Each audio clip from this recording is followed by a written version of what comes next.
네, 세음학교 교장 이혜리 인사드립니다.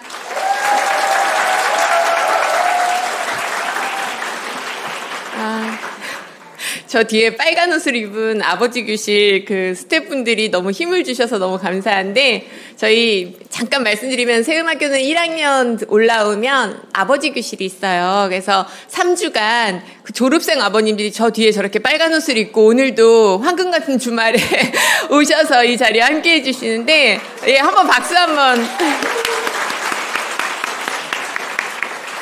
감사합니다. 네.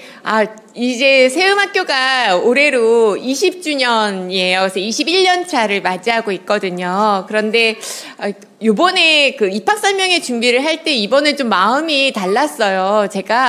이번에는 제가 무슨 말을 많이 하기보다 좀 듣고 싶다라는 생각이 들었어요. 그게 왜 그랬냐면, 세음학교가 불이 났잖아요. 불이 났는데도 학교를 알아보러 오는 분들은 어떤 분들이지, 이게 제가 계속 궁금한 거예요. 그러면서 한편으로는 제가 21년 전에 이 세음학교에 학부모로 시작을 해서 두 아들이 이미 졸업을 했고, 그 세음학교 세워진 다음 해부터는 초등학교 교사 하던 걸 그만하고 여기서 이제 교사로 있으면서 지금 20년 차예요. 그런데 그때 원서를 내려갔을 때 저희 마음이, 형체가 하나도 없고 건물도 없는데 원서를 내려갔잖아요. 그쵸, 아버님들 우리. 그래서 그때는 그냥 창고 하나만 달라 있는 데서 원서를 받았어요. 그러니까 학교가 어디에 어떻게 지어질지도 모르는 상황에서 원서를 내고 가면서 불안함이 하나도 없었어요. 그러니까 이끌림 받은 거죠. 주님의 부르심이 훨씬 컸기 때문에 제가 그 기억에 하나도 두려움이 없었는데 하면서, 여기 오늘 오신 분들도 그런 마음일까? 이런 생각이 드는 거예요. 이렇게 한 분 한 분 여쭙고 싶다. 두려움 없이 불이 났다고 해서 학교 교육이 계속 되냐고 물어보는 분들도 계신데, 오늘 학교를 입학시키고자 이 입학 설명회를 들으러 오시는 분들의 그 믿음과 또 하늘아버지께서 불러주신 것에 대해서 잘 듣는 그 귀를 가지신 게 너무 축복이다라는 생각이 들고요. 오늘 세음학교 교육 철학을 또 짧은 시간이지만 말씀드리도록 하겠습니다.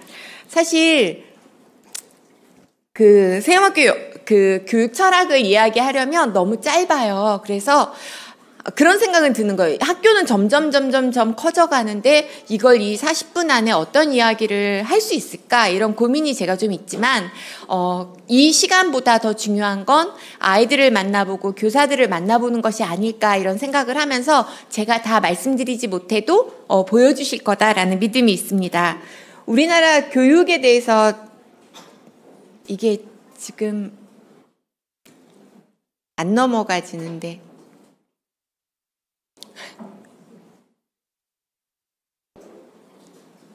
네, 잠시 기다려주세요.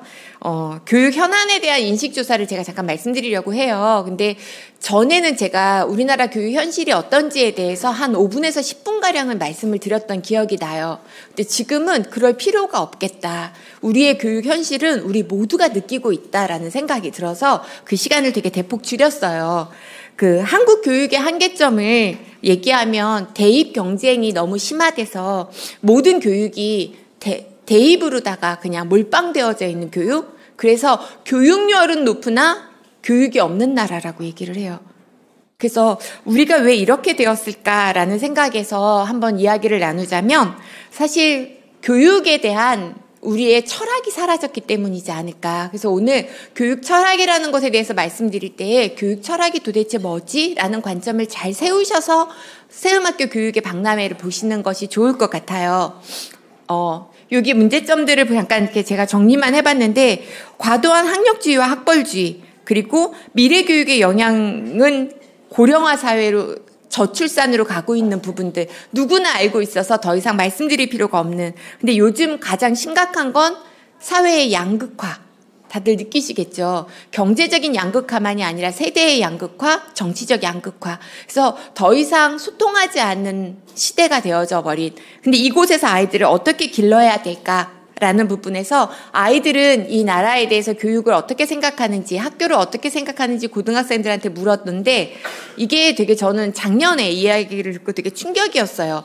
고등학생들은 이곳이 함께하는 광장이라고 생각하느냐, 거래하는 시장이라고 생각하느냐, 사활을 건 전장이라고 생각하느냐 했을 때 우리나라의 80.3%가 사활을 건 전장이라고 대답을 해요. 그리고 미국과 중국과 일본이 이렇게 조금씩 다른데, 여기서 화가 났던 부분은 우리나라 교육에 가장 큰 영향을 준 게 일본이었거든요.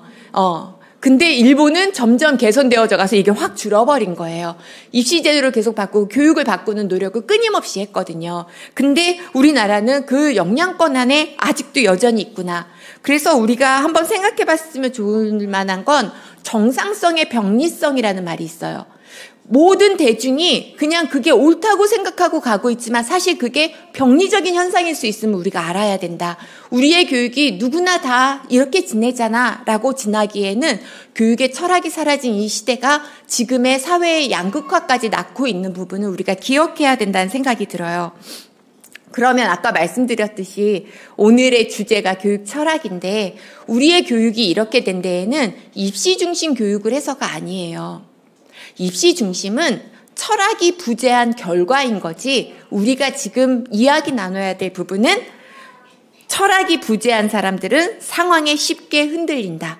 결국 교육은 철학이 중요한 것인데 철학을 놓고 입시 제도의 변화에 따라서 정보만을 가지고 뛰는 우리 부모들이 아이들에게 그걸 계속 제공하면서 교육이 도대체 뭐지라는 본질은 다 놓쳐버린 상황.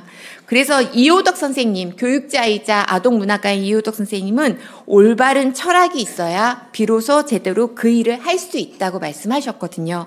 근데 교육은 우리가 사람을 다루는 일이고 사람의 삶을 다루는 일인데, 우리가 교육 이야기를 할 때는 주로 어디 학원이 좋다더라, 몇 학년 때는 뭐는 끝내야 된다더라 하는 그런 이야기들이 교육이라고 생각하는, 그래서 오늘은 정말 교육이 뭘까에 대해서 이야기를 나누려고 해요.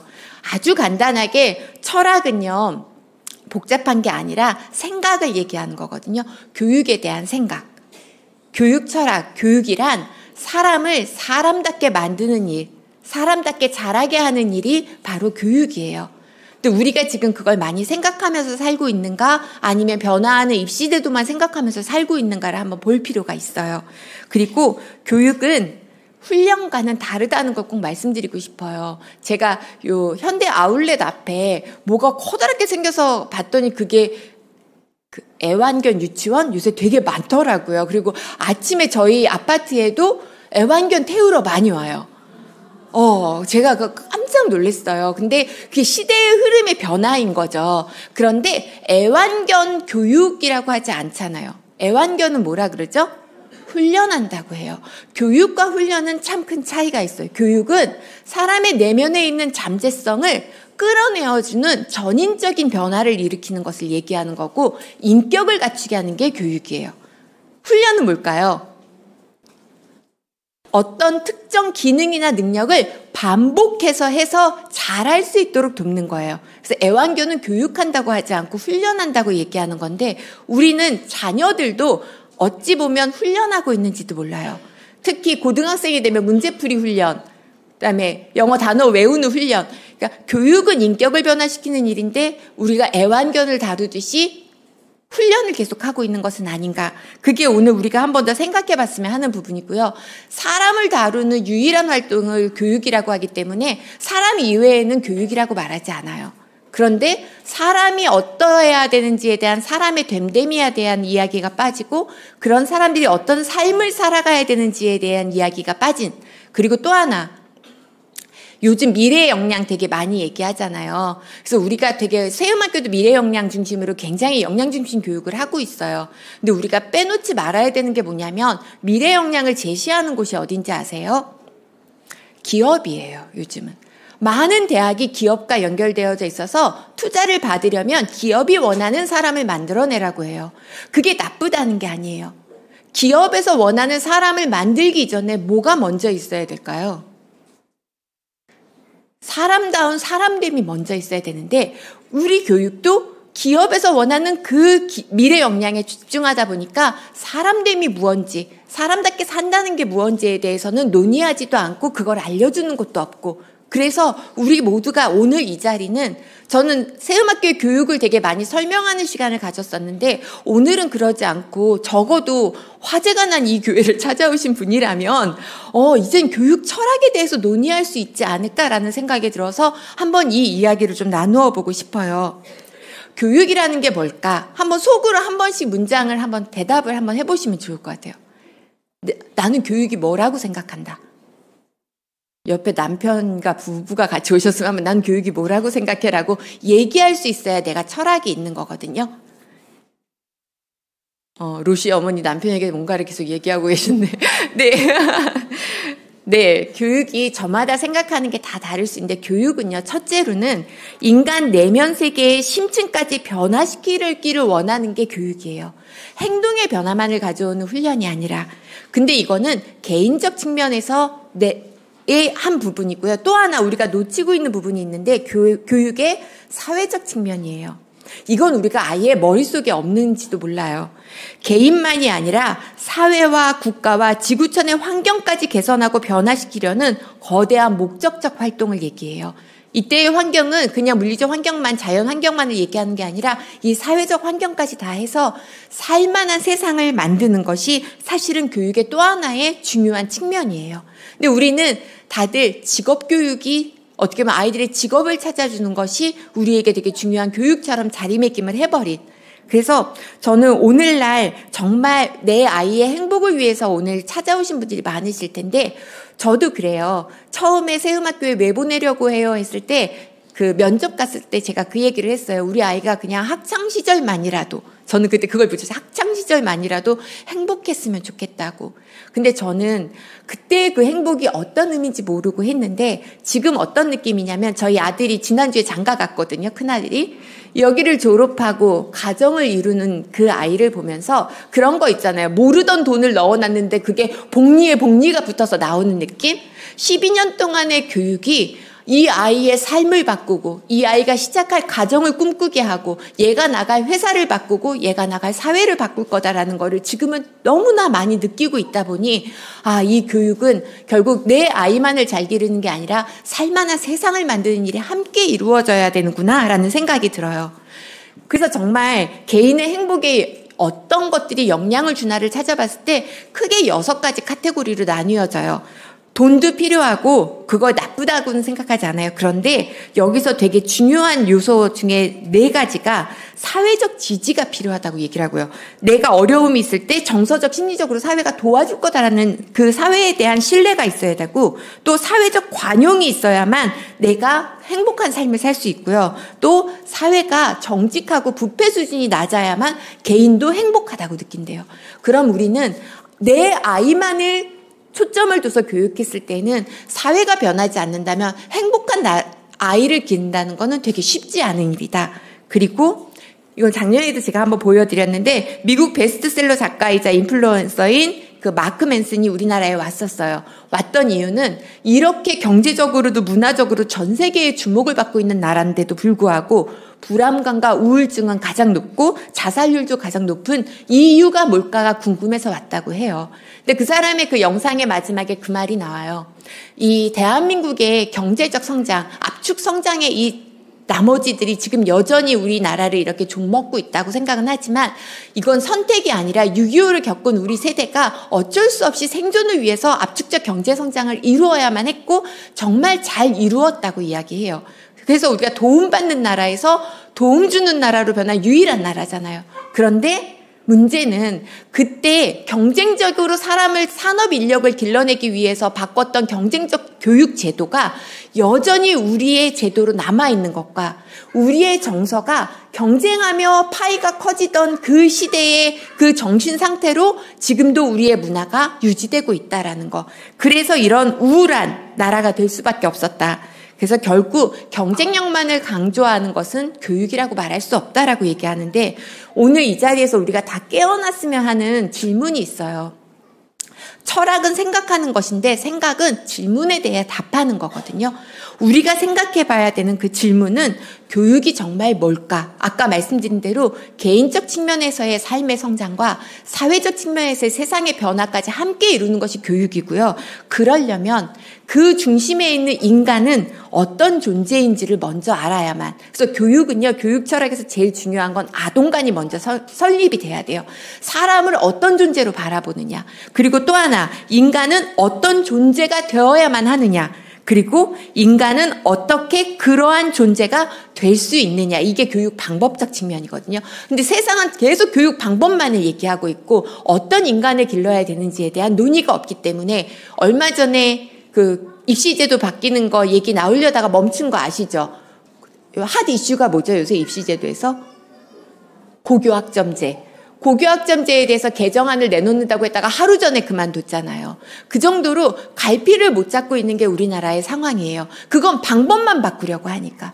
근데 저는 그런 생각이 들어요. 아무리 좋은 입시제도가 나와도 우리 국민의 생각이 변하지 않고 우리 사회가 우리의 시각이 변하지 않으면 그건 또 악용된다. 학생부 종합전형이 나쁜 전형이 아니에요. 사실은 다방면을 보려고 했던 건데 이것도 악용되면 또 정시로 그냥 가자라는 얘기가 나오는, 이건 불신의 사회라서 그렇거든요. 그래서 OMR 카드로 입시 성적을 내는 유일한 나라라고, 자기의 생각을 한 줄 쓰지 않아도 대학에 갈 수 있는 나라도 우리나라 하나라고. 그게 지금 우리 교육의 문제점이에요. 그런데 우리가 오늘 이 자리에서 교육 철학을 듣는다고 해서 그게 쉽게 변하지는 않아요. 왜냐하면 우리가 살아가는 세상은 계속 새로운 가치관을 우리에게 주입하고 있기 때문에. 저는 얼마 전에 목사님이 그 말씀하셨던 게 기억이 나요. 우리가 고기 안 먹는 사람이 그 고깃집에 가면 고기는 안 먹어도 냄새는 배서 나온다고. 저희가 지금 여기 모이신 분들은 적어도 이렇게 가는 교육은 아니라는 생각 속에 이곳에 왔지만 이곳에 와서도 세상 속에 발을 딛고 있기 때문에 계속해서 세상의 가치관이 우리에게 들어와요. 쉽게 이 버스의 종점은 스카이입니다. 이게 요즘 것 같죠? 2013년 광고예요. 초 3, 4학년 때 오십시오. 5, 6학년 때는 늦습니다. 영어학원 광고예요. 불안을 계속해서 자극하죠. 근데 저는 새음악교에다 저걸 좀 붙이고 싶었어요. 진짜로. 예, 이게 그 하나님의 코란데오 정서와 이 성품은 어릴 때 너무 많이 차지하기 때문에 5, 6학년이 좀 늦어요. 그리고 도착지는 의치한 약 아시죠? 약대, 한의대, 치대, 의대. 지금 초등의대반이 만들어지고 7세고시가 만들어지고 얼마 전에 7세고시를 치르기 위한 4세고시가 만들어졌고 황소고시도 있는 거 아시죠? 이 정도 알면 어느 정도 정보에 많이 알고 계신 분들이세요. 그게 사람을 계속해서 자극하는 속에 있고요. 이 선전이 얼마 전에 언제나 평등하지 않은 세상을 꿈꾸는 당신에게 바칩니다. 이게 뭘까요? 아파트 분양 광고였어요. 결국 문제가 돼서 사과했지만 이게 강남에 있는 분양가 100만 원이래요. 100억에서 400억 하는 그 아파트를 분양하면서 평등하지 않은 사회를 꿈꿔라라는 정말 가치적이지 못한 일들을 이렇게 하는데 이런 곳에 우리가 있기 때문에 이게 어느 순간 배워요. 그리고 또 하나, 이게 평소에는 이곳에 있을 땐 잘 몰라요. 제가 새음악교 학부모를 큰애하고 작은애까지 했으니까 10몇 년을 했잖아요. 제가 또 여기서 교사도 했잖아요. 근데 그럼에도 불구하고 불안할 때가 한두 번이 아니었어요. 왜냐하면 제일 불안할 때가 언제예요? 친구들 만났을 때. 맞아요. 친구들의 그 입시 정보와 학원 정보를 듣는 순간 막 흔들려요. 그 다음에 집에 있어도 흔들릴 때가 있는데 언제일까요? 애가 내가 원하는 대로 안 해줄 때. 또 내가 여기 잘 보냈나? 이 생각이 들어요. 가장 흔들림이 많을 때는 방학 때. 학원에 잠시 방학 때 얘를 맡기려 학원을 가면 불안을 부추기는 테스트를 계속해요. 제가 데리고 가봐서 알거든요. 그래서 사실 우리는 이 안에서 자유하지가 못해요. 그래서 새음악교에 보내면서도 부모가 함께 성장할 때 이곳에서 제가 아까 복리에 따따블로 들어오는 이자를 수익을 누리는 느낌이 든다고 하는 이 교육의 12년에 대한 모든 것을 받아갈 수 있다는 생각이 들어요. 그러면 교육에 대해서 깨어 있어야 하는 질문 중에 정말 중요한 건 인간은 도대체 어떤 존재이고 그럼 어떻게 교육해야 할까를 우리가 한번 짚어봤으면 좋겠어요. 인간에 대한 보편적 관점 없이 각자 개별화와 능력을 길러주는 것에 초점을 두고 있는데 사실은 인간은 어떠해야 되는지를 우리가 먼저 할 때 우리가 제대로 된 교육을 할 수 있어요. 인간이라는 한자를 한번 풀이를 해볼게요. 사람 인자에서 옆에 있는 게 무슨 관자죠? 사이간. 인간관계를 얘기할 때 인간은요, 똘똘해라. 저희 세음학교 아이들이에요. 네, 사람은 혼자 살 수 없고요. 다른 사람과의 관계 속에서 비로소 사람이 될 수 있다는 걸 한자 안에도 담겨져 있어요. 결국 인간은 한 사람의 삶의 성장은 다른 사람과의 관계가 맺어질 때 일어나는 거예요. 교육은 삶의 성장이 일어나는 것을 교육이라고 하는데 그 교육이 관계없이 일어날 수가 없어요. 그런데 오늘날 우리가 교육열이 높다고 하는 부모들의 교육은 어디서 일어나고 있죠? 주로 학원에서 일어나고 있어요. 학원은 관계를 맺는 곳이 아니라 지식을 주입하고 훈련시키는 곳이에요. 그렇다면 진정한 삶의 성장을 일으킬 수 있는 교육은 관계가 맺어져 있는 스승이 필요해요. 저는 이번에 이걸 준비하면서 자꾸 한 번씩 울컥울컥했던 장면이 뭐였냐면 어제도 늦게까지 이걸 준비하는 우리 선생님들을 보면서 이게 직장이라고 생각하면 저렇게 할 수 있을까? 이 생각이 들었고 얼마 전에 이제 오후에 1시부터 있을 학술제가 있어요. 중고등 아이들이 모두가 소논문을 하나씩 내요. 저는 모두가라는 게 중요해요. 세상은 몇몇 탁월한 아이들을 데리고 하지만 우리는 모두에게 그걸 하게 해요. 왜냐하면 자기의 소명을 찾아가는 거기 때문에. 근데 그 작업은 애 혼자서 할 수 없어요. 선생님들이 함께 도우면서 함께 피드백을 해주는 작업이 필요한데 밤 11시까지 그 작업을 하시면서도 그 아이의 성장에 마음을 둔 교사들이었기 때문에 그 아이가 그걸 먹고 자라는구나. 그래서 결국 우리는 교육은 관계가 맺어져야만 할 수 있는 거예요. 그리고 이 관계는 여기서 끝나지 않아요. 관계를 교사와 맺어본 아이들은 이 관계가 전이 돼요. 그래서 우리 학교 아이들 졸업생들이 많이 듣는 얘기가 대학 가서 친구들에게 사랑받는 것과 교수님들께 사랑받는 것과 직장 가서 상사에게 사랑받는다. 이 얘기를 되게 많이 들어요. 근데 저는 그게 우스갯소리로 들리는 게 아니라 관계를 맺어본 사람, 깊은 관계를 맺어본 사람들이 또 다른 삶에서도 그 관계를 맺는구나 생각이 들고 이 관계가 사라진 교육이 지금 오늘날의 큰 문제예요. 저의 친구들은 대부분 초등학교 교사인데 제가 어제 이 바쁜 가운데 1시간 동안 이 친구가 오늘 이 얘기를 하게 하려고 전화를 했는지 혜리야 상담 좀 해줘. 그래서 제 친구의 교직 경력은 29년인 아이예요. 그 친구가 이제 반에 되게 힘들게 하는 그 아이가 ADHD가 있는데 그 충동 억제가 안 되는 ADHD라서 수업을 하다 말고 뛰쳐나가는 애가 2명이나 있대요. 그러니까 얘가 이게 너무 어려운데 부모님이 그거를 이렇게 권유를 할 수가 없는 거예요. 이 아이를 어떻게든 좀 더 도움이 필요할 것 같다라는 얘기를 해야 돼. 그걸 못하고 이 친구가 오면서 혜리야 이 친구에게 어떻게 해야 될지 모르겠다라는 얘기를 하는데 그 친구가 굉장히 좋은 교사거든요. 사랑이 참 많고 관계를 맺으려고 해요. 근데 그 친구의 한계가 뭔지를 얘기를 듣고 보고 알았는데 이 친구에 대해서 치료를 권하는 게 어렵대요. 학생의 인권의 부분이 있어서 또 어렵대요. 그리고 이 아이가 어떤 행동을 하는지 차라리 좀 녹화를 해서 보여드리면 부모님이 병원을 좀 데리고 가서 얘에게 도움을 줄 것 같은데 그걸 촬영하는 것도 어렵대요. 그러니까 이 친구의 얘기를 다 들으면서 혜리야 우리가 할 수 있는 건 내가 한 2, 3일 안 나오면 선생님이 많이 힘드신가 보다. 이 방법밖에 없다고 조언을 해주셨대요. 옆에 있는 선생님들이. 그러니까 이게 모든 게 관계로 맺어지는 것이 되게 쉽지 않다. 그리고 저희 학교에 계시다가 이제 일반 사립학교에 가신 선생님이 또 그 얘기를 해주셨어요. 이 선생님도 애들에 대한 사랑이 많아서 끝나면 아이들과 만나고 하는 작업을 했는데 그 사립학교에서 혼났대요. 끝나고 학생을 만나지 말아라. 여기 학교 안에서까지로 끝내라. 근데 거기가 기독교 사립학교였거든요. 그러니까 이게 지금은 모든 관계가 법적으로 하는 테두리 안에서 해야 되고 그다음에 법적으로 지켜나가면서 해야 되다 보니 정말 삶으로 들어가는 게 쉽지 않다. 삶으로 들어가지 않는 교육이 삶을 성장시키기는 쉽지 않다는 생각이 들어요. 그래서 저는 오늘 세음학교 교육을 정리하자면 삶의 성장에 관심 있는 사람들이 진정한 삶이 무엇인지를 알려주기 위해서 있는 건데 이 진정한 삶은 말로 해서 되는 게 아니라 그렇게 살아내는 사람이 있어야 된다는 생각이 들고요. 그건 그러한 가운데 관계를 맺어갈 때 일어날 수 있다고 봐요. 근데 이곳에는 또 하나의 선생이 계세요. 또 한 분의 선생. 그건 우리들에게는 부모예요.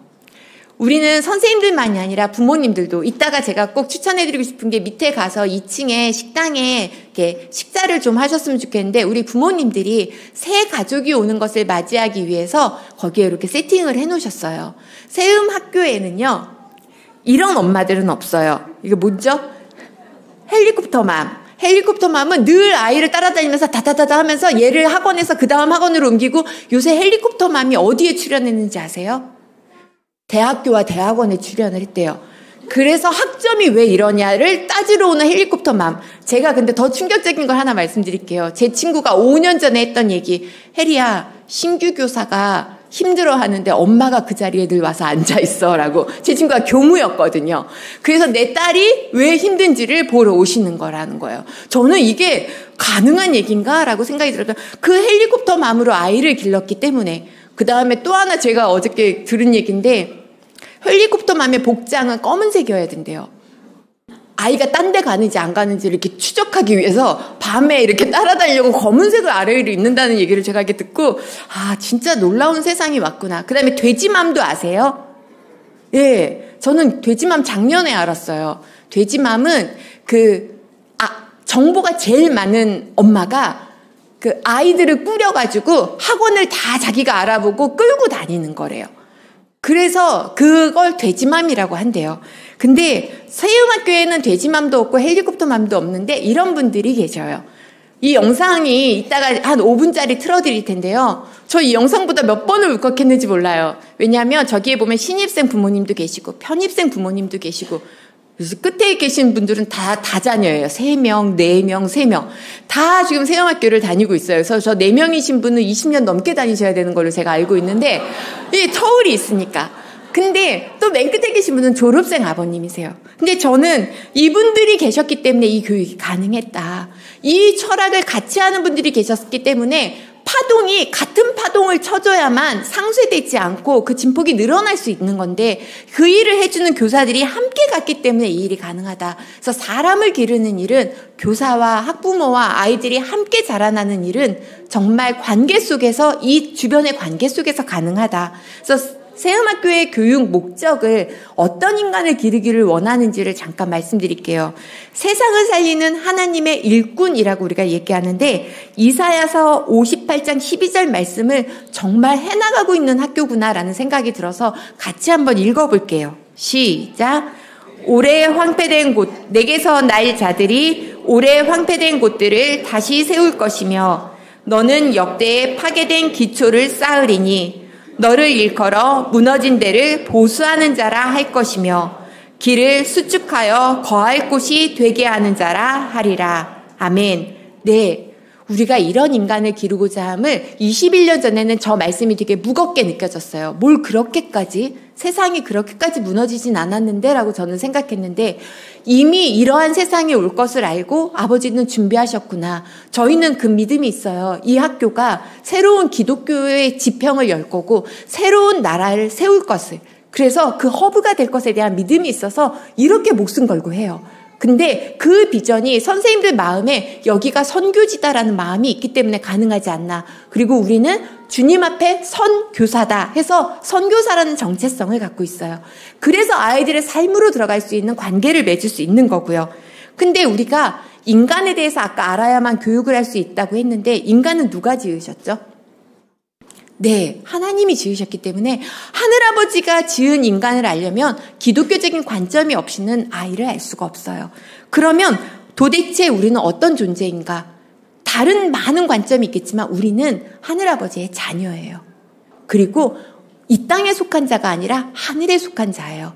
그들이 잠시 하나님 나라를 위해 이 땅에 파송받은 자들이 이 아이들이고 우리들인 거죠. 그렇기 때문에 우리는 하나님 나라에 속한 자로 이 세상을 살리는 하나님의 일꾼으로 자라나는 게 우리의 목표이고 우리가 원하는 인간상인 거예요. 그게 우리의 교육이고 우리의 정체성이에요. 근데 우리 세음학교에서의 이 교육에 대해서 세상을 살리는 하나님의 일꾼이 되려면 이렇게 살아야 돼를 먼저 하진 않아요. 정체가 무엇인지를 알려줘요. 너는 하늘에 속한 자고 하늘아버지의 자녀야를 알면 자기가 무엇을 해야 되는지를 알아요.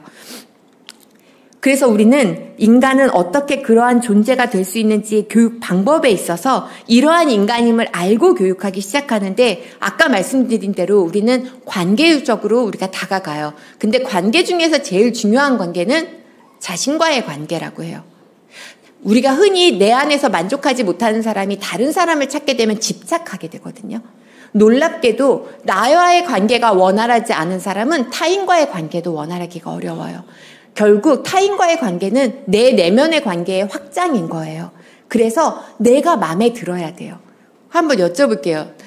마음에 드세요? 저는 제가 마음에 잘 안 들었던 사람이에요. 근데 세음학교에 와서 내가 어떤 정체인지를 알고 이 교육을 나도 같이 받고 있다 보니 지금은 제가 마음에 들어요.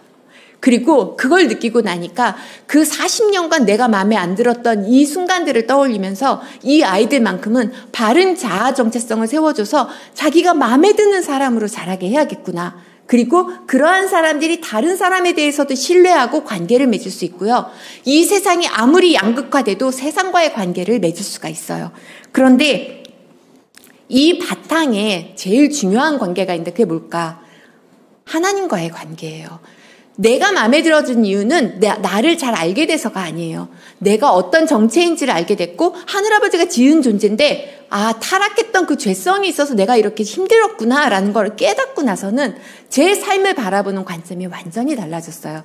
즉 하나님과의 깊고 친밀한 관계를 믿음이라고 하는데 이것을 지원해 줄 수 있는 게 기독교 교육이지 않을까라고 생각이 들어요. 이게 우리 아이들은 이 그림을 다 알아요. 내 안에 나. 이게 로마서 강해를 해주면서 초등 아이들에게도 다 얘기를 해줬어요. 우리 인간이 기독교인은 이렇게 살아야 돼 라는 것만을 주로 강조하다 보니까 학생들이 기독인으로 살아가다가 술, 담배 하거나 뭐 나쁜 짓 하거나 그러면 하나님으로부터 멀어지는 이유가 된다고 하더라고요. 근데 그게 이상한 게 아닌데 원래 우리는 죄성이 있어서 이 안에 육의 나가 있고 다시 하나님이 자녀 삼아주셔서 다시 깨어난 영의 나가 있는데 하나님 없이 살던 이 습관이 있기 때문에 우리는 계속해서 끊임없이 죄 안에서 넘어지는 일들이 있구나라는 걸 아이들에게 알려주고 우리가 다시 하나님이 자녀 삼아주셨기 때문에 우리는 하늘아버지의 자녀 삼아주셨기 때문에 다시 이 훈련을 할 수 있어 라고 이야기해 줄 때 우리 아이들이 자신의 정체를 아는 자로 자라나요. 저는 유태인들이 했던 그 교육의 얘기 중에 고기를 잡아주지 말고 고기 잡는 법을 가르쳐주라 라는 말이 있었잖아요. 근데 저는 그거보다 더 앞서서 해야 되는 일이 너가 어부임을 알아야. 내가 어부임을 알면 저절로 고기 잡으려고 할 거예요. 내가 이 땅에 보냄받은 자라는 걸 알면 열심히 살고 싶을 거예요. 내가 하늘아버지의 자녀인 걸 알면 두렵지가 않을 거예요. 또 이 상황에서 아무리 사단이 나를 잡아가려 해도 하늘아버지로부터 구원받은 자는 다시 빼앗기지 않을 거라는 걸 아는 자는 하늘아버지께 도움을 요청할 거예요. 그래서 저는 우리 아이들이 그 누구보다도 자기의 정체를 분명하게 아는 아이들이 되었으면 좋겠고 그런 사람으로 이 세상을 살아갔으면 좋겠어요. 그래서 세음학교에서 되게 중요하게 생각하는 두 가지 키워드가 건강한 자아정체성과 하나는 찾아가는 소명이에요. 세음학교를 졸업할 때 이 두 가지를 갖추고 가게 하는 거예요. 근데 이건 건강한 자아 정체성은 하늘아버지의 자녀임을 뼛속까지 깨닫고 나아가는 것이고 그 다음 그래서 이 땅을 살아가는 이유는 내가 좋은 직장 가지려고 공부하는 게 아니라 하늘아버지가 쓰시고자 하는 그곳을 위하여 준비하는 것임을 알아가는 것. 그래서 코끝에 하나님을 느끼며 사는 아이들이 되는 거예요. 혹시 코끝에 하나님을 느끼며 살고 계시나요?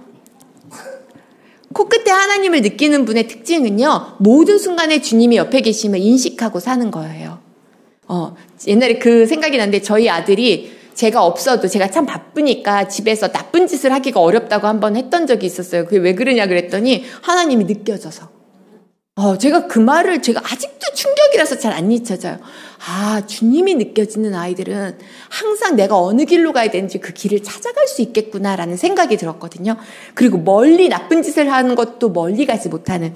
그래서 코끝에 하나님을 느끼는 아이들이 되는 것은 어떻게 할 수 있을까? 이거였던 것 같아요. 말로 가르치는 게 아니라 삶으로 가르칠 때 아이들은 따라요. 부모도 말로 하지 않고 삶으로 가르칠 때 따르듯이 우리 학교도 세음학교 선생님들은 말로 가르치지 않고 삶으로 가르치려고 해요. 그래서 세음학교에는 말씀 산책 시간이라고 그 주일에 들었던 말씀을 모두 함께 공유하는 시간이 초등에서 있고 월요일에는 그 중고등에서 있어요. 근데 그때 저희는 교역자님이 따로 안 계세요. 세음학교의 특징은 교목이 안 계셔요. 왜냐하면 초대교회처럼 우리 모두가 말씀을 받은 자로 삶으로 살아내고 그것을 전하는 것이지 지식으로만 전하는 것이 아니라고 생각하기 때문에 선생님들이 일주일간 그 말씀대로 살아낸 것을 경험한 것을 아이들에게 말씀을 전해요.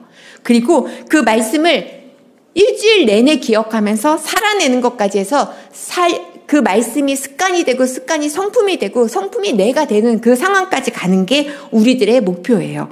그래서 만대 80의 법칙이라는 게 있어요. 일주일에 분으로 따지면 만 80분. 만 80분 중에서 아이들이 교회에 있는 시간은 80분이 채 안 돼요. 그런데 들은 말씀을 체화할 때까지 살아내려면 10,000시간 동안에 그 말씀을 기억하는 게 쉬울까요? 부모님들도 어렵잖아요. 그런데 이 일을 함께 하기 위해서는 함께 살아내는 공동체가 필요해요. 저는 기독교 학교가 정말 필요한 세대가 됐다고 생각을 하고 우리가 함께 일주일 내내 그 말씀을 기억하고 살아낼 뿐 아니라 가정도 함께 공유해서 그걸 살아낼 때 영성이 교회 안에서만 있는 영성이 아니라 일상의 영성이 되지 않을까. 제가 한 가지 소개해드리고 싶은 게 이 부분인데 저희는 가정에서도 이 훈련을 해요. 아까 영에나와 육에나가 있는데 나도 모르게 주님을 알기 전에 육에나로 반응했던 대로 반응하는 게 아니라 다시 말씀을 기억하고 아버지는 어떻게 반응하길 원하시지? 하여서 영에나를 계속해서 키워가는 작업을 하는데 우리가 불이 났다는 걸 아이들이 집에서 다 들은 거예요. 7월 2일에 불이 났는데 6시에 애들이 전부 가고 난 6시 12분에 불이 났거든요. 근데 불길이 너무 막 치솟아 올라왔기 때문에 지붕만 탄 건데 그때 아이들이 집에서 불이 났다는 얘기를 듣고 나서 순간적으로 불이 났다. 그 다음에 이제 어떡하지? 하는 걱정이 올라왔던 게 얘의 육의 반응. 그걸 다시 주님 앞에서 여쭤보고 나서 했을 때 이 반응이 괜찮다. 침착해라. 1학년이라서 맞춤법이 되게 다 틀려요. 근데 그 다음에 오른쪽에 있는 아이는 도윤아 나의 뜻이 있다. 그러니까 괜찮다. 근데 저는 이게 너무 와닿았어요. 어릴 때부터 어려움을 보고도 주님을 떠올리는 이 일을 한 애들은 세상에 무슨 일이 있어도 살아낼 수 있다. 그걸 여기서 이 공동체와 함께 얘네들이 해나가고 있구나. 또 이 친구의 일기 리얼하죠. 아주 불난 게 영상으로 본 것 같아요. 여기 보면 하나님께서 세음학교에 불이 나게 해주셔서 너무 속상했는데 여기에 보면 중요한 얘기는 하나님이 보시기에 꼭 필요한 것만 태워주셔서 감사합니다. 이게 무슨 얘기냐면 저희가 20년이 돼서 이 지붕을 갈긴 갈아야 되는 상황이었거든요. 근데 지붕만 탄 거예요. 우리 2층 세음학교 교실도 다 있고 옆으로 번지지 않고 산으로도 번지지 않은 이 상황을 그 다음에 한 친구는 이렇게 얘기를 했어요. 하나님, 제가 하나님 기적을 보고 싶고 기적을 한 번도 못 봤는데 보여주셔서 감사합니다. 저는 이걸 함께 살아내는 공동체가 있기 때문에 이게 가능하지 않을까. 그리고 이 그림이에요. 오시면서 보셨나요? 지붕 안 보셨군요. 지금도 이 상태입니다.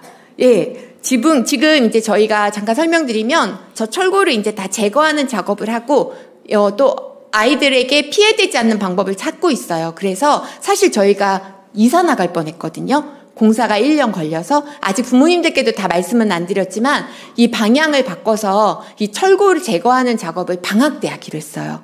그래서 아이들이 이사를 나가지 않고 이 교육을 계속 유지해 가기로 했어요. 그리고 2층엔 아무 이상이 없고 중등, 고등도 다 그대로 있기 때문에 이 아이들이 이곳에서 공부하는 거를 보호하는 차원에서의 공사만 해나가기로 했어요. 그래서 더 나은 시공 방법을 찾고 있고요. 이 교육을 지금 지켜내는 중인데 저는 이사갈 준비 다 하고 있었거든요. 추석 끝나면 율당 하려고 다 준비를 했는데 갑자기 아버지가 그걸 다 없애주셨어요. 근데 이게 가능했던 거 우리가 새벽마다 기도했거든요. 애들도 매번 기도했고 우리의 배움터를 달라고 세음학교가 어디 가서 공부해야 되는지 알려달라고 했는데 다시 여기. 근데 그게 새롭게 느껴지는 거예요. 아버지가 다시 주신 장소니까. 그리고 이 모습이 뭐냐면 이 4층이 지금 지붕이 없어지니까 물이 다 4층으로 들어와서 방수가 되지 않아서 그때 이제 열심히 물을 퍼내야 되는 상황이었어요. 이 사람들이 인부들이 아니라 여기 보시면 요 가운데 배가 볼록 나온 우리 종진 선생님 지금 다이어트해서 배가 들어갔는데 네, 그 옆에 우리 선생님들이세요. 근데 저렇게 즐거울 수 있을까요? 저는 이게 하나님이 허락하신 상황이라서 일어난 거라는 거 알고 제가 아까 20주년 기도회 영상을 보면서도 한참 웃었어요. 우리가 20주년에 대해서 하나님께 저렇게 기도했더니 화제를 선물로 주실지는 몰랐어요. 아버지 했는데 정말 우리의 생각은 무얼 버리고 무얼 잡아야 될지를 알게 됐어요. 저는 이번에 이걸 준비하면서 세음학교는 건물이 있어서가 아니었구나. 이 교육에 헌신한 교사가 있고 그걸 믿고 따라와주는 부모가 있고 그 가치를 알고 배우는 학생들이 있기 때문에 가능했구나. 그래서 저는 이걸 준비하는데 이곳에 하나님이 보내주신 사람들이 있구나. 근데 오늘 또 그곳에 더할 사람을 보내주시겠구나. 그게 이렇게 생각이 들었어요. 그래서 아마 건물이 있고 이랬으면 그냥 당연하게 생각했을 텐데 제 친구가 그런 말을 하더라고요. 혜리야 너는 그 초등학교 교사들 여러 명이 있는데 혜리야 너는 학교가 없지만 교육이 있고 우리는 학교가 있지만 교육이 없어. 이 말을 할 때 제가 되게 내가 지금 이 학교는 하늘아버지가 사람을 통해 아버지가 보내준 이 사람들을 통해 다음을 준비하고 있는 거구나 라는 게 깨달아지면서 이 화제가 우리에게 한 번 더 우리가 무엇을 향해 가야 되고 무엇을 바라봐야 되는지를 알려줬던 것 같아요. 또 하나 기독교 교육에서의 건강한 자아 정체성과 찾아가는 소명을 가져가려면 하늘아버지에 대해서 끊임없이 알려줘야 되는데 그건 성경만으로도 충분할 수 있다고 생각할 수 있지만 사실 자연 속에서 또 하나님의 그 지문을 남겨뒀기 때문에 함께 봐야 돼요. 왜냐하면 성경은 무엇보다도 간단하게 하나님의 그 창조 섭리와 이런 걸 명확하게 다 해주셨지만 자연에도 여기 있는 말씀처럼 그의 보이지 아니하는 것들, 그의 영원하신 능력과 신성이 만물에 분명히 보여져 알려졌나니 핑계할 수 없다고 얘기하셨거든요. 학교는요, 세상을 가르쳐주는 곳이에요. 자연을 알려주는 곳이에요. 그런데 하나님이 지으신 창조 세계를 하나님 빼고 가르치는 곳에 보낸다면 아이들은 하나님은 신화적 존재라고 생각할 거예요. 진짜 이 땅을 운행하고 계시다고 생각하지 않을 거예요. 홍길동도 아니고 아버지가 만든 이 세상을 왜 아버지가 만들었다고 말할 수 없는 곳에서 가르치는가. 근데 그게 6학년 정도 되면 아이들이 그 의심의 단계가 오기 때문에 그 의심이 나쁜 게 아니거든요. 하늘아버지를 더 정확히 알고 싶어서 의심의 단계가 온 건데 그걸 해결할 곳이 없어지는 거예요. 왜냐하면 세상은 하나님이 없다라고 계속 가르치고 있기 때문에. 그게 가치 중립적일까요? 신이 있다고 가르치는 거는 치우친 것이고 신이 없다고 가르치는 것은 가치 중립적인 것일까요? 아니거든요. 세음학교의 교육의 가장 큰 특징이에요. 많은 기독교 학교가 있지만 저희는 예배만 드리는 학교가 아니에요. 모든 배움, 세상을 가르쳐줄 때 하나님이 창조하신 세계에 대한 학문의 기본 원리로 들어가요. 학문의 기본 원리로 들어가면은요, 하나님과 만날 수밖에 없어요. 왜요? 아버지가 만드셨으니까. 그래서 아이들은 교회에서만 주님을 느끼는 게 아니라 학교에서도 자연에서도 길 가다 날아가는 새들을 봐도 하나님은 살아계시구나를 느낄 수 있는 아이들이 되는 것. 그게 코끝에 하나님을 느끼고 사는 아이들이 되는 것이지 않을까. 그래서 더 무서운 건 뭐냐면 진화론을 가르치는 것을 두려워하시는데 사실 진화론은 정신 차리고 들을 수 있어요. 저거 말도 안 되는 소리인데 할 수 있어요. 더 무서운 게 뭘까요? 사회적 진화론이에요. 사회적 다윈주의라고 하는데 적자생존이 사회에 지금 우리의 만연해 있는 거죠.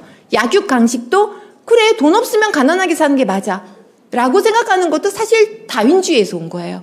근데 우리는 그거를 자꾸 모르고 세상의 교육의 방식이 이미 다윈주의로 흐르고 있는 속에 아이들을 넣어두면 그렇게 살아가는 게 당연한 것이 되는, 이게 더 무서운 교육이다.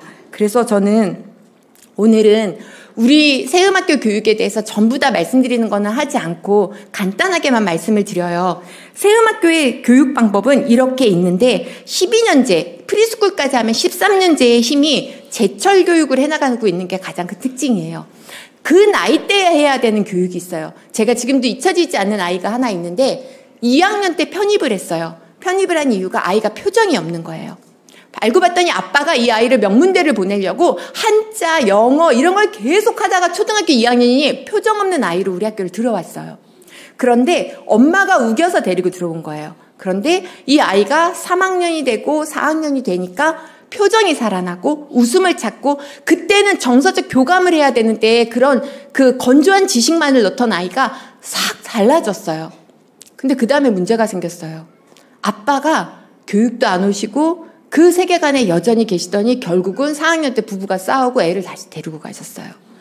저는 그걸 보면서 그때 해야 되는 그 교육을 해주면 저렇게 변할 수 있는 아이를 왜 계속 우리들은 무엇에 교육의 철학을 잃어버리니까 사람이 어떤 존재인지도 모르고 어떻게 돕는 게 교육인지 모르고 그냥 여러 방법 속에 아이들을 돌리는구나.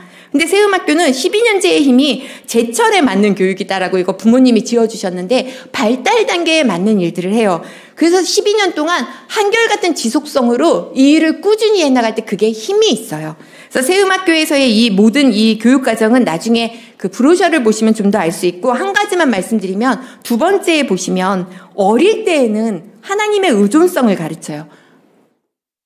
우리는 자기 주도성을 가르치는데 사실 하나님을 의식하는 의존성이 먼저 돼야 내가 주님 안에서의 제대로 된 주도성을 가져가게 되고요. 그걸 하기 위해서 필요한 게 자아성찰 능력이에요.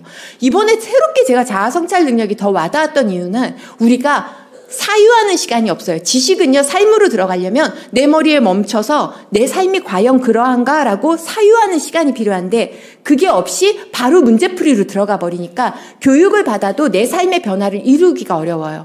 어른이 되어서도 마찬가지예요. 왜 지금 사춘기가 없어졌냐면, 그러니까 사춘기를 잘 못하냐면 사춘기에 고민하고 내가 왜 사는지, 어떻게 살아야 되는지를 해야 되는 시기에 유튜브를 계속 보면서 그냥 세상의 인플루언서들의 그 가치관이 내 안에 그대로 스며들어 버리는 세대. 그래서 사실 되게 위험한 상황에 우리가 있다라고 저는 생각이 들어요. 그래서 세움학교의 교육을 되보면 이따가 보실 때 알겠지만 성찰해서 기록하고 나누는 걸 굉장히 중요하게 생각을 해요. 그게 바로 내가 과연 그러한가라고 했을 때 그렇지 못하네 라는 육의 나를 죽이는 단계를 갈 수 있는 거고, 영의 나를 살려가는 단계를 갈 수 있기 때문에 결국 교육은 깨지는 상황이 먼저 오고 깨우침의 상황이 가야 돼요. 육의 나가 왜 영의 나로 가는 게 어렵냐면 새로 태어나기 전에 죽는 단계를 해야 되거든요. 마음에 안 들던 나를 직면해야 되는데 그걸 직면하지 않고 많이 하는 게 회피 아니면 합리화, 투사. 이게 지금 정신과에서 많이 사용하는 얘기잖아요. 사람들은 자기의 내 안에 있는 괴물을 보는 걸 너무 힘들어해요. 근데 그걸 봐야만 걔를 죽이고 십자가에 못 박고 그 다음에 다시 태어날 수 있는 거예요. 그 작업을 어린 아이 때부터 하면 아이들은 훼손이 많이 되지 않았기 때문에 건강한 자아 정체성을 찾아가요. 그리고 밑에 보시면 어린이 마을 활동이라는 게 있는데 혹시 이걸 직업체험 활동의 키자니아 이런 거라고 생각하시면 안 돼요. 우리가 진짜 하고 싶은 건요, 민주시민을 기르는 거예요. 성숙한 민주시민은 뭐냐면 이 세상을, 문제점들을 내가 함께 들어가서 함께 고쳐나가는 그러한 사람이 되는 거고, 그걸 위해서 나와 생각이 다른 사람들과 소통할 수 있는 사람이 되는 거거든요. 그래서 이따 보실 때 어린이 마을 활동이 도대체 뭘 했는지 조기 아이들이 이따가 보여줄 텐데, 얘네들이 어린이 마을 활동하면서 많이 자기의 한계점도 느끼고 또 서로가 서로를 맞춰가는 단계도 하면서 민주시민으로서의 성장을 이루어가고요. 아일랜드는 중등에서부터는 지역사회 안에서의 그 관계를 가져가고요. 그리고 11학년 때 정말 제가 사랑하는 그 여행인데, 우리 유럽 통일 비전 트립을 가서 내가 통일 세대로서 또 세계 시민으로서 준비하는 게 무엇인지를 알아가요. 그리고 또 세움학교는 원작을 가지고선 한다 그러니까 그래 책 많이 읽으면 나중에 국어 실력이 잘 나오겠지, 이게 아니에요. 원작을 사용하는 이유가 뭘까요? 아까 교육은 내면을 움직여야 된다 그랬잖아요. 국어책이 내면을 움직이던가요? 국어책은요, 기능을 익히기 위해서 최소화해서 원작을 다 다이제스트로 만들어 놓은 거예요. 근데 그건 마음을 움직이지 못해요. 그래서 세움학교가 원작을 사용하는 거예요. 마음을 움직여서 삶의 변화까지 가져가기 위해서. 그래서 오늘 보실 때 이런 아이들이 어린이 마을 활동에서 창업을 하고 또 어떤 가치로 기업을 세워갈지 하는 거는 나중에 기업 잘하기 위해서가 아니라 마을의 문제를 우리 스스로 해결해가는 그 경험을 하는 거고요. 또 여기 보면 다 보이진 않겠지만 이게 초등학교 5학년이 쓴 거거든요. 저렇게 빼곡하게 성찰을 해요. 한 학기를 마치면 주도적으로 직업에 나는 임했나, 나는 어린이 마을에 어떤 기여를 했나, 문제가 생겼을 땐 어떻게 해결했나, 이걸 계속해서 살피면서 이게 마이크로소프트가 성장한 이유였잖아요. 당신은 다른 사람의 성공에 어떻게 기여하셨나요? 이걸 얘네들은 어릴 때부터 해나가요. 여기 내용이 다 안 보이시겠지만 여기 보면 그런 말이 있어요. 내가 보완할 점, 성장한 점. 여기 보드게임 카페를 했던 아이거든요. 보드게임을 아이들이 학교에서 하면서 그 시간에 간식도 먹고 하는 건데 이 친구가 우리 직업에서 간식 판매량이 보드게임 대여보다 더 많아져서 직업의 정체성을 잃어가고 있다. 그래서 그래서 이런 것들이 얘네들이 하나씩 성찰하고 또 그 다음에 뒤에 보면 어린이 마을의 날에는 내가 뭐가 성장했는지 발표하는 날인데 그걸 논의를 하려고 직원들하고 모인 거예요. 근데 직원들이 발표를 안 하는 거예요. 의견을 얘기하지 않으니까 같은 동업하는 사장이 정말 간단한 것이라도 괜찮니 의견만 말해줘. 답이 정해져 있는 건 아니니 편하게 생각해 라고 말했다. 그래서 또 다른 사장이 나중에 얘네가 그래도 말을 안 하니까 왜 말을 안 해? 그렇게 어려운 거 아니잖아. 너네가 참여를 안 하면 진행이 느리게 될 수밖에 없어. 한마디라도 해보려고 노력을 해야지 이게 뭐야? 하며 분노를 표출하기 시작했다. 그래서 이 친구가 이 불안한 상황 가운데 나중에 이렇게 말을 했어요. 조금 어려운 상황인 것 같은데 싸우면 좀 그렇잖아. 서로에게 미안한 것, 바라는 것, 그걸 얘기해보는 건 어때? 하면서 동생들이 그 다음에 그렇게 말했대요. 우리도 말하고 싶은데 좀 긴장이 됐어요. 이렇게. 저는 이걸 보면서 이게 바로 기업의 노사가 소통하는 방식이고 또 우리가 민주사회를 만들어가는 방식이지 않을까. 저는 이거 하나하나가 너무너무 가치 있게 느껴져요. 그래서 이렇게 아일랜드로 또 유럽 비전 트립으로 그리고 통일에 대해서 저희 베를린 장벽을 잡고 우리가 기도했거든요. 혹시 통일에 대한 마음이 있으신 분 한번 손 들어봐 주실래요? 네. 생각보다 전 정말 생배한 얘기지만 전 통일에 대한 마음이 없었어요. 잘 와닿지도 않았어요. 근데 제가 저 유럽 비전 트립에 갔다 오고 나서는 통일에 대한 생각을 하면 눈물이 나요. 그리고 한시도 잊지 않겠다고 마음을 먹어요. 그리고 매일 기도해요. 그게 우리가 앞으로 통일 세대를 살아가야 되는데 우리가 통일에 대한 이 마음을 잃으면 안 되는데 내가 잃었구나. 그리고 그곳에서 하늘아버지를 섬기지 못하고 인권이 유린되는 자들에 대한 그것을 생각하지 못했구나. 그래서 이게 바로 근데 이 독일의 그 통일도 어떻게 이뤘는지 가봤더니 사실은 우리는 샤보브스키의 그 말실수로 이루어졌다고 생각했지만 그 뒤에 끊임없는 기도가 계속 있었던 것들이 나왔거든요. 그래서 그 말실수를 사용해서 하나님이 통일을 이룬 것. 그리고 우리가 독일의 국회의사당도 다 다녀와요. 왜냐하면 통일도 통일이지만 민주사회를 어떻게 성숙하게 이루어갈 수 있는지를 보러. 그리고 이거는 거기에 그 국회의사당 안에 리모델링을 다 했는데도 불구하고 소련군들이 남겨놨던 비난하는 낙서들을 독일인들이 지우지 않은 거예요. 근데 왜 그랬냐면 우리의 그 추악한 모습을 기억하자. 그러지 않으면 우리는 다시 괴물이 될 수 있다. 그래서 저는 근데 이 뒤에는 사실은 교육의 힘이 있었다라는 거. 다시 2차 세계대전이 다 끝나고 나서 했던 일이 의식이 깨어져 있는 젊은이들이 대학의 교수로 갔고요. 그 다음에 언론 쪽으로 갔대요. 이 두 가지를 모든 민족이 계몽하기 위해서. 이런 것처럼 이게 교육이라면 가능하구나. 그래서 오늘 학술제도 제가 잠깐 얘기 드리면 이 학술제의 앞부분에 뭐라고 써 있냐면 꿈의 길을 찾고 더 나은 세상을 만들어가는 도제 배움이라고 얘기했어요. 내 배움의 이유가 나의 대학을 위해서가 아니라 더 나은 세상을 위해서. 근데 제가 이걸 꼭 말씀드리는 큰 이유 중에 하나가 세음학교의 이 도제 배움이 대학에 도움이 될까요? 점수로 될까요? 그 다음에 우리가 여기서 이거 가지고 막 이렇게 성적을 매길까요? 안 그래요. 그런데 놀라운 건 이 아이들이 밤새 해요.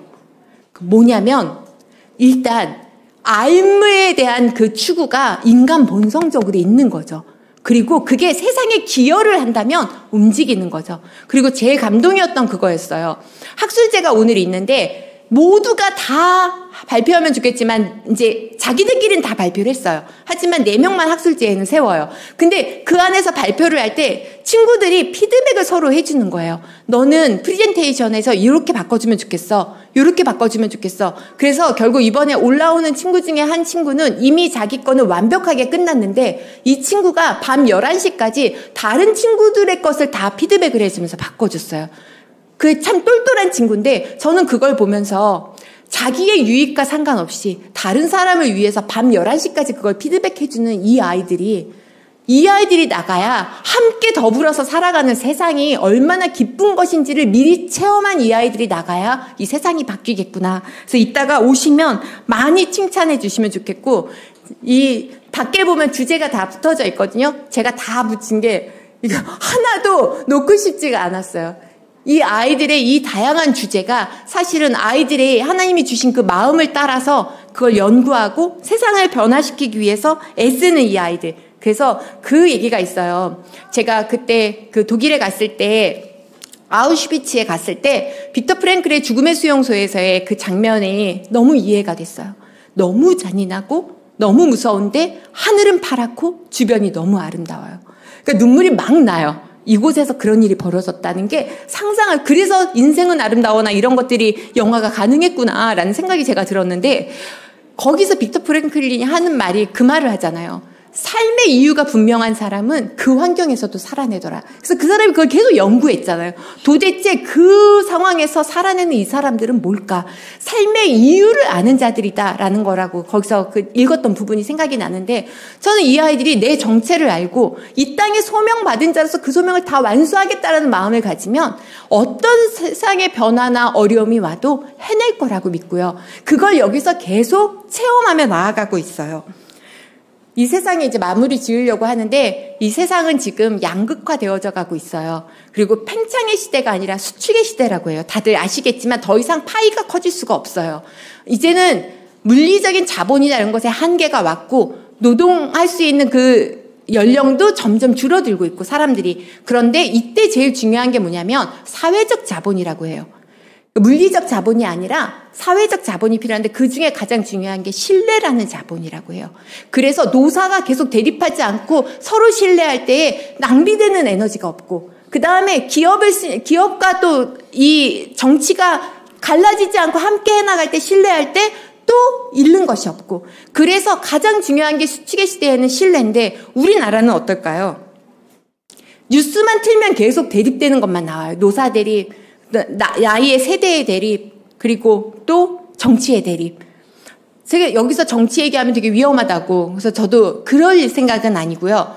중요한 건 서로 다른 생각을 갖는 게 악한 게 아니라는 거는 좀 우리가 같이 갔으면 좋겠고, 근데 이렇게 된 이유가 유튜브의 영향이 굉장히 크다는 거 아세요? 세움학교가 미디어에 대해서 제재하는 부분에 대해서 좀 잠깐 말씀을 드리려고 해요. 한국인이 가장 오래 사용하는 동영상 서비스 앱이 유튜브고요. 세상에서 가장 와이파이와 무제한 데이터가 제일 잘 되는 곳도 대한민국이래요. 그래서 유튜브 이 다큐가 얼마 전에 나왔는데 제목이 유튜브 한국 점령기예요.